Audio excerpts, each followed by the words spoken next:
Menta. Determina el aumento en el punto de ebullición de una solución de 125 miligramos de carbona, que es el aceite de menta, su aceite esencial, disuelto en 1.5 gramos de disulfuro de carbono con una constante de aumento en el punto de ebullición de 2.34 grados Celsius sobre molar. Vamos a resolver esto por dos técnicas: teoremas de álgebra y factor de conversión. Entonces, por teoremas de álgebra, lo que voy a hacer es invocar el teorema para calcular la temperatura de ebullición a partir del cociente de masas, y le hago una leve modificación. Como aquí lo que me están pidiendo es calcular el aumento, no el punto de ebullición absoluto, que es este término, lo que hago es pasar la temperatura estándar de ebullición del solvente puro a restar, y esto lo expreso como un solo término, delta T de ebullición. Y esto sería, por lo tanto, el aumento en el punto de ebullición, como un solo término, de forma tal que tiene sentido que el enunciado no nos dé la temperatura de ebullición del solvente puro. Dicho esto, vamos a hacer el análisis dimensional analítico. El factor de Van Hoff no tiene unidades. La constante de aumento ebullioscópico va a estar en unidades de grados Celsius sobre molal. Pero molal no me sirve para hacer análisis dimensional. Así que se sustituye por el cociente mol sobre kilogramo. Normalmente sustituiríamos kilo del kilogramo por 10 elevado a la 3, pero aquí tenemos un miligramo. Así que vamos a colocar kilogramo de momento, y cuando sustituyamos el miligramo veremos cómo es el análisis dimensional, porque a veces podemos hacer atajos. Entonces ya tendríamos la constante del aumento ebullioscópico ahora dividiendo las unidades de la masa molar, que son gramo sobre mol. Luego, multiplicando, vamos a tener el ratio de masas. Normalmente este ratio de masas lo omitimos en el análisis dimensional porque gramo que multiplique gramo que divide se cancela. Pero en este enunciado tenemos miligramo sobre gramo, no se cancela. Así que sustituimos miligramo sobre gramo. Y aquí viene la magia. La definición de kilo es 10 a la 3 positivo. La definición de mili es 10 elevado a la menos 3. 10 a la 3 por 10 a la menos 3 es igual a 10 a la 0. Y 10 a la 0 es igual a 1. Por lo tanto, cuando kilo multiplica mili, se cancelan mutuamente. De forma tal que ya tenemos el análisis dimensional servido en bandeja. Gramo que multiplica, gramo que divide. Gramo que multiplica, gramo que divide. Mol que divide a una división se cancela.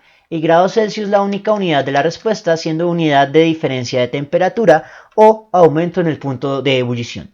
Por lo tanto, dimensionalmente tiene sentido y lo único que queda es operar la aritmética, en la cual sustituiremos los valores directos desde el enunciado sin tener en cuenta ninguna constante de análisis dimensional porque se cancelaron perfectamente. Lo que sigue ahora es colocar las identidades, que sería la carbona como una solución, donde el factor de Van Hoff para este tipo de aceites siempre se asume como un 1, porque no son solutos ionizables. Luego viene la constante de aumento ebullioscópico 2.34 sobre la masa molar del soluto, así que sacamos tabla periódica y calculadora. Para carbono 12.01 que se repite 10 veces, más hidrógeno 1.01 que se repite 14 veces, más oxígeno 16, el resultado es 150.24. Multiplicado por la masa del soluto, que vamos a tomar únicamente su valor, o sea 125, sobre la masa del solvente 1.5.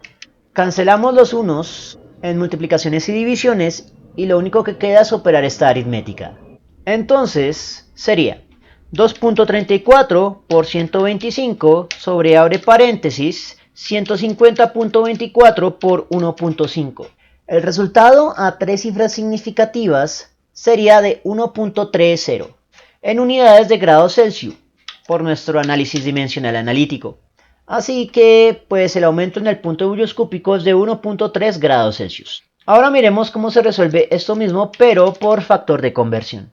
Aquí comenzamos planteando un ratio de masas. La masa del soluto, 125 miligramos del soluto, que es la carbona, C10H14O, sobre la masa del solvente, 1.5 gramos del solvente, que en este caso es disulfuro de carbono. Entonces eso sería SS2. Necesitamos convertir este miligramo a gramo en mole sobre kilogramo. Así que comenzamos. Miligramo dividiendo y multiplicando gramos. Gramos más grande lleva la unidad teórica y sabemos que hay 1000 miligramos en cada gramo. Luego convertimos de gramos de carbona a moles de carbona. Asignamos al mol la unidad teórica y los gramos el valor de la masa molar, que es 150.24. Posteriormente, bueno, ya tengo estos moles, ahora necesito kilogramos del solvente. Entonces gramos dividiendo los necesito multiplicando y dividiendo kilogramos. Kilogramos más grande lleva la unidad teórica y sabemos que hay 1000 gramos en cada kilogramo. Luego vamos a cancelar moles de soluto, por lo tanto lo escribo dividiendo como un mol de la carbona y un kilogramo del solvente. Y eso me permite multiplicar por 1 molal de la carbona.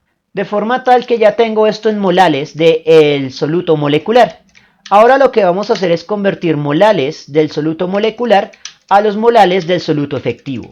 Para ello asignamos la unidad teórica a los molales moleculares y a los molales del soluto efectivo vamos a colocarles el factor de Van Hoft, que en este caso es el factor de Van Hoft ideal, que para un soluto no ionizable es un 1. Como ya lo tenemos en los molales del soluto efectivo, entonces sería 1 molar del soluto efectivo dividiendo y multiplicando el valor de la constante de aumento ebulloscópico, 2.34, en unidades de grados Celsius y en identidad de solución. En este caso, como no estamos sumando la temperatura de ebullición del solvente puro, el resultado me daría en grados Celsius de la solución diferencia. Dicho esto, hacemos análisis dimensional. Miligramos de carbona que multiplica, miligramos de carbona que divide. Gramos de carbona que multiplica, gramos de carbona que divide. Moles de carbona que multiplica, moles de carbona que divide. Molales de carbona que multiplica, molales de carbona que divide. Molales del soluto efectivo que multiplica, molales del soluto efectivo que divide. Gramos del disulfuro que divide, gramos del disulfuro que multiplica.